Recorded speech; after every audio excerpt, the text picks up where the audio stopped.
Halo, selamat datang di channel Kaonime, channel yang membahas tentang alur cerita manga dan manhwa. Tak usah berlama-lama lagi, langsung saja kita mulai pembahasannya. Gaspol. Pada pembahasan kali ini, kita akan melanjutkan pembahasan dari manhwa The Northern Blade, di mana di part sebelumnya kita telah melihat Jin Muon yang murka dan membantai habis pasukan Oracle. Lanjut, dia pun bertarung dengan Geum dan Yeop yang kini sudah mengeluarkan senjata pamungkasnya setelah Jin Muon berhasil menebas Nam Gunwi. Sebelum kita lanjut, Mimin mau ingetin dulu ya, bagi mas bro yang baru bergabung ke channel ini, jangan lupa subscribe channel ini biar Mimin makin semangat membuat kontennya dan sebagai bentuk dukungan untuk perkembangan channel ini. Di awal cerita kali ini, Jin Muon melanjutkan pertarungan dengan Yeop. Jin yang menerjang Yeop bertanya apakah 4 penguasa malam sunyi ini masih hidup. Dia ingin memastikan kalau teman masa kecilnya yaitu Hansel masih hidup, tetapi Yeop tidak menjawab. Lalu Yeop mengeluarkan skill besarnya bernama Destructive Sound of the Falling End. Dikira itu berhasil membunuh Jin, tapi Jin selamat dan melompat di atasnya.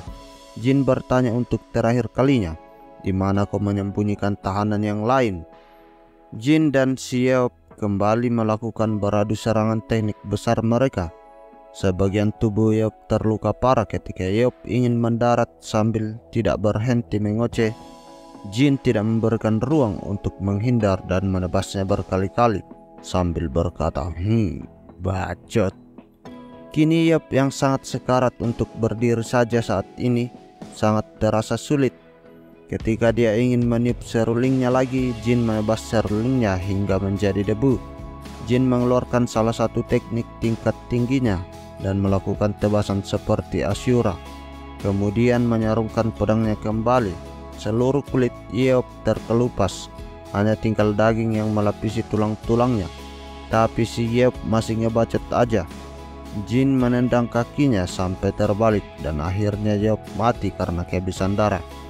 Jin memakan pil yang diberikan oleh tetua 10.000 racun sebelumnya karena dia sudah kehilangan sangat banyak ki. Tapi tiba-tiba dia merasakan kehadiran seseorang. Kehadiran itu sangat kuat hingga membuat tubuh Jin membeku. Seorang dan tombak datang, jubah panjang seperti kelelawar, tombak dengan ukiran hantu, sinar mata yang pucat. Dia adalah salah satu dari 4 raja iblis, salah satu dari penguasa malam sunyi, Spear of Black Wings. Jin pun bergumam mustahil untuk melawannya sekarang. Dia adalah salah satu tokoh legendaris. Apa yang harus aku lakukan? Spear of Black Wings itu mengambil jasad Yeop dan menanyakan kepada Jin, jadi kau masih hidup, Jin Muon? Kau mengenalku, katanya. Bagaimana tidak, musuh abadi malam sunyi, anak dari sang tembok surga utara.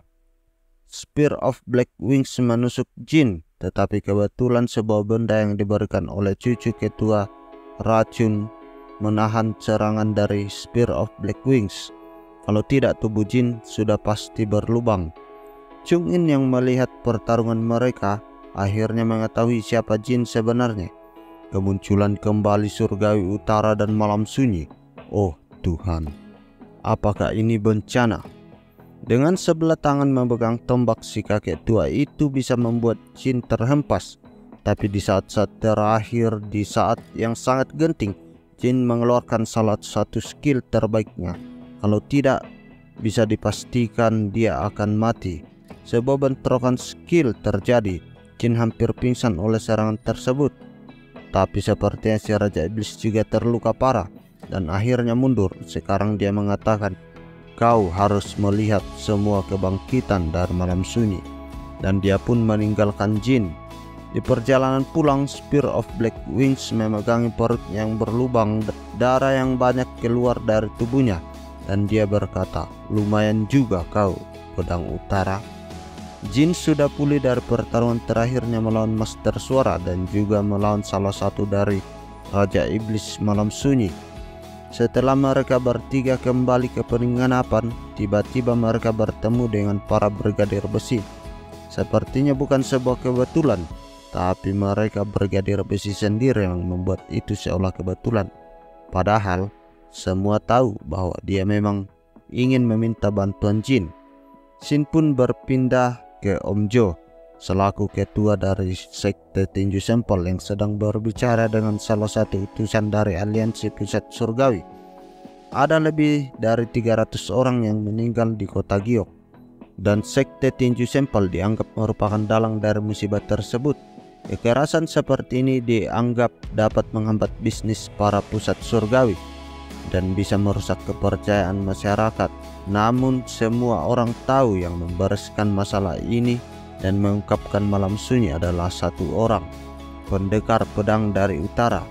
Nama pedang utara telah menjadi terkenal. Jin memegang julukan itu tiba-tiba menjadi terkenal, namun belum ada yang mengetahui bahwa dia adalah salah satu pewaris dari surgawi utara yang melegenda. Ya, awalnya sih setelah melakukan pembantaian, para tinju sempol ingin menuduh mereka yang merusuh di kota Giok sebagai dalangnya, yang akhirnya diketahui kemarin bahwa mereka adalah malam sunyi. Tapi karena kehadiran Jin, maka seluruh rencana dari tinju sempol rusak dan nama mereka pun tercoreng. Dia juga harus mempertanggungjawabkan hal tersebut kepada pusat surgawi. Malahan pada proses ini, aliansi pusat surgawi meminta anak Om Jo untuk datang ke pusat surgawi. Ya, sebenarnya itu dilakukan agar anaknya menjadi sandera dan untuk jaga-jaga kalau Om Jo tidak memberikan masalah yang lebih besar kepada mereka. Om Jo sangat marah. Akar dari permasalahan ini adalah si pedang utara itu. Dia berjanji akan menemui langsung pedang utara dan memberikan pelajaran yang setimpal. Ya, dia sendiri tidak tahu siapa sebenarnya pedang utara. Hari berikutnya, Jin mencoba untuk mencari tempat lain dari petunjuk yang dikumpulkan, tempat di mana Paman Huang berada, sisa dari orang yang dibuat gila oleh malam sunyi. Brigadir besi dan perusahaan dagang naga putih terus mengikuti Jin. Ya, sebenarnya karena kesepakatan mereka dengan sekte tinju sempol gagal. Oleh sebab itu mereka tidak tahu harus mencari informasi kemana lagi untuk menemukan orang-orang yang hilang dari perusahaan dagang naga putih. Sehingga satu-satunya informasi adalah Jin. Dia terlibat langsung dengan malam sunyi dan pastinya dia memiliki sebuah petunjuk. Ketua brigadir besi melihat ada seorang wanita cantik yang imut terus mengikuti Jin. Dia pun mengatakan, kenapa wanita secantik dirinya mengikuti orang seberbahaya seperti Jin? Wanita tersebut menurunkan celana dan memperlihatkannya kepada si ketua brigadir besi. Hal konyol pun terjadi di sana. Ketua brigadir besi kaget bukan main, karena ada sesuatu yang sangat besar di bawah sana, dan bahkan dia mengatakan itu lebih besar daripada miliknya. Ya, wanita itu adalah Chung In yang sedang mengubah tubuh dan juga penampilannya. Selanjutnya kita sedikit bercerita tentang apa yang terjadi dengan Xiao Musang, pengawal pertama yang diangkat oleh Jin atau pedang pertama Jin. Jadi si Musang saat ini sudah menjadi ketua intelijen rahasia elit dari pusat surgawi. Semua itu didapatkan dengan darah dan keringat selama 7 tahun berlalu ketika pertama kali dia melihat kekuatan Jin di sekte surgawi utara. Dan dia adalah satu-satunya saksi hidup dalam tragedi tersebut. Dia pun diinterogasi siang dan malam selama beberapa bulan. Bukan interogasi biasa, tapi sebuah penyiksaan berbulan-bulan lamanya. Tapi dia terus menjawab pertanyaan yang sama, yaitu dia tidak melihat Jin keluar dari rumah yang terbakar. Dan dia yakin penerus surgawi utara itu sudah mati. Akhirnya dia pun dipercayai setelah disiksa selama berbulan-bulan lamanya. Tapi dia tidak dilepas begitu saja. Dia mulai menjadi prajurit terendah di cabang Xingning. Dia bekerja sebagai babu dan diawasi selama 3 tahun. Sampai akhirnya dia terlepas dari seluruh kecurigaan. Malahan latihan kerasnya dan keuletannya dan juga kemampuannya membuatnya menjadi tangan kanan petinggi bernama Manceok. Suatu hari ketika dia melayani Manceok, datang pusat surgawi untuk meminta bantuan intelijen khusus. Melihat kesempatan itu, Musang mengajukan diri sebagai intelijen khusus. Awalnya itu ditolak oleh Manceok, namun akhirnya dia pun bisa pergi.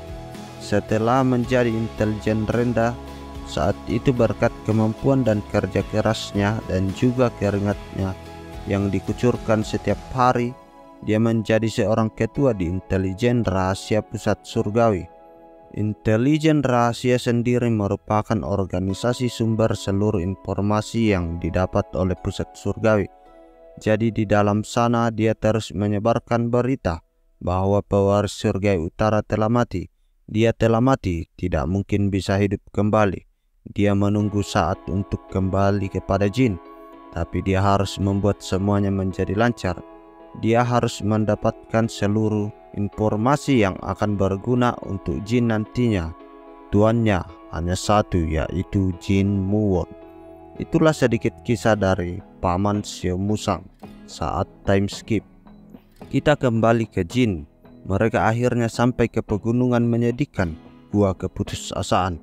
Sebelum mereka semua memasuki Gua Keputusasaan, Ketua Brigadir Besi mengatakan kepada perusahaan dagang naga putih agar mereka tidak perlu masuk ke sana. Aura di sana ternyata jauh lebih pekat dari yang diperkirakan.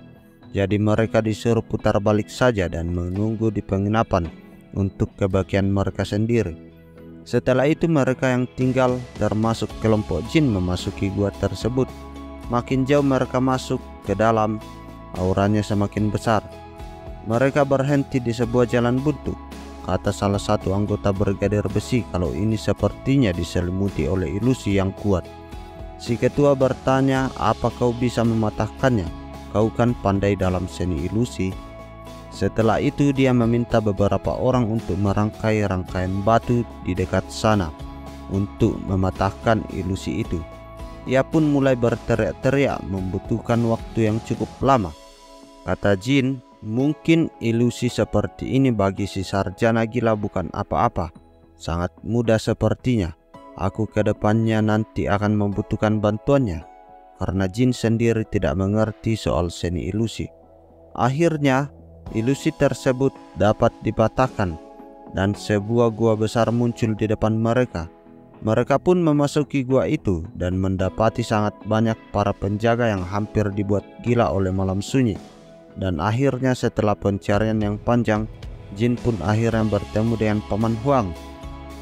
Paman Huang adalah satu-satunya orang yang masih sadar dari mereka semua, karena sebelum itu dia melakukan totokan ke seluruh tubuhnya agar racun tidak menyebar lebih jauh. Jin pun memberikannya ramuan racun yang sebelumnya diberikan oleh keluarga Tang. Katanya itu merupakan obat dari master 10.000 racun. Setelah memakan itu, Paman Huang pun makin membaik. Lalu Brigadir Besi pun menemukan kakak ketiga dari perusahaan dagang naga putih. Misi mereka akhirnya hampir selesai. Di jalan pulang mereka dihadang oleh bagian administrasi dari pusat surgawi. Mereka mengatakan, kerja bagus. Semuanya sekarang kalian bisa menyerahkan sisanya kepada kami, pusat surgawi. Kami akan mengurus mereka bersama para penguasa surgawi. Juga ada master 10.000 racun dari keluarga Tang. Ya, aliansi pusat surgawi sudah kehilangan kesempatan karena Jin mengambil bagian mereka. Maksudnya Jin yang membereskan penyerangan malam sunyi sendirian, dan dia juga menyelamatkan para pengawal. Jadi rencana pusat surgawi berantakan karena awalnya mereka ingin mengambil hati masyarakat dengan membereskan seluruh kekacauan, tapi setidaknya mengobati para pengawal yang masih tersisa untuk menarik perhatian masyarakat. Mereka pun sangat marah sebenarnya dengan Jin yang sudah merusak rencana mereka. Shin pun berganti ke salah satu Raja Iblis Malam Sunyi yang membawa mayat dan Yeop yang telah dibunuh oleh Jin. Mayat itu diserahkan kepada sesepuh Malam Sunyi sekaligus guru dari Yeop bernama Yun Cheon Hak atau mantan Thousand Son of Death. Kakek itu bertanya siapa yang membunuh Yeop. Si iblis tombak pun menjawab, Jin Muwon, pewaris dari sekte surgawi utara. Dia pun tertawa dan mengatakan, dia pastinya surgawi utara.